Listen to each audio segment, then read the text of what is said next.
Mosolygós napot, Mongoliás Attila vagyok. Egy történetet elmesélek nekem.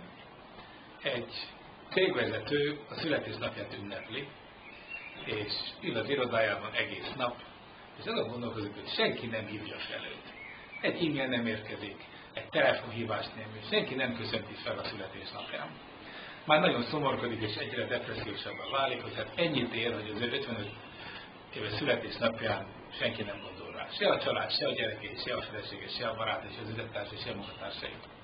Hát ezért nincs is kedve hazamenni, hiszen letolják őt magasról, ez az ő véleménye. Olyan 6 óra felé a titkárnél bekopogtat, és beköszön neki, hogy főnök, hogy van, én elmentem vissza a látásra.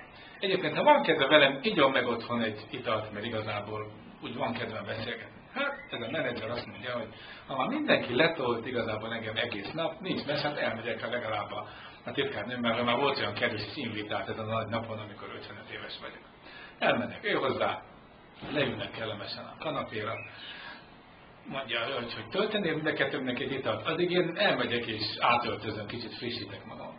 Hát a menedzser azt gondolja, hogy igazából se a család nem hívta fel, se a felesége, se a gyerekei, se a barátai, se az üzlettársai, se a munkatársai, senki.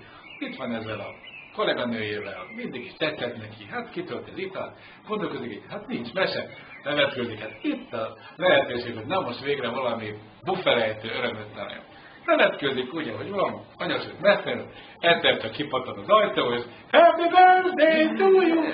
És ordított minden barát, rokon, feleség, ismerős. No, a viccetek, kívánom számodra, hogy vizualizált, hogy milyen látványt láthatott ez a sok ünnepeltemek. Na hát én nem egészen így voltam az én kollégáimmal, de majdnem teljes mértékig titokban tudták tartani, amiért nagyon-nagyon hálás vagyok, és köszönöm nekik ezt az én 44 éves születésnapomra ezt a meglepetésüket.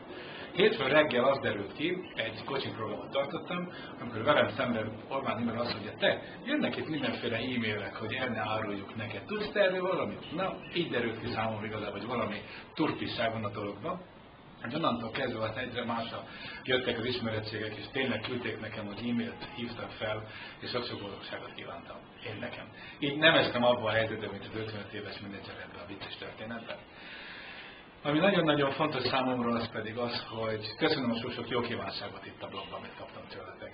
Ez nekem nagyon fontos visszajelzés, hogy mindaz, amit én hittel átadok nektek, amit én magamnak kipróbáltam, a útkeresés, a célkitűzés, a célmegvalósítás területén erre ti levők vagytok, fogékonyak vagytok.